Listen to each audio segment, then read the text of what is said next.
ഇസ്കോൺ അല്ലെങ്കിൽ international society for Krishna consciousness എന്നാണ് അറിയപ്പെടുന്നത്.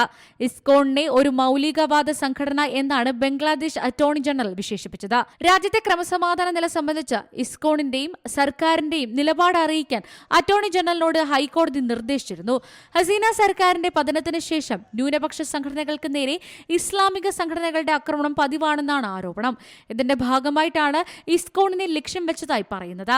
ഇസ്കോൺ ആത്മീയ ആചാര്യൻ ചിന്മയ് കൃഷ്ണദാസിനെ ബംഗ്ലാദേശ് ജയിലിൽ അടച്ചിരുന്നു. രാജ്യദ്രോഹ കുറ്റമാണ് ഇയാൾക്കെതിരെ ചുമത്തിയിരിക്കുന്നത്.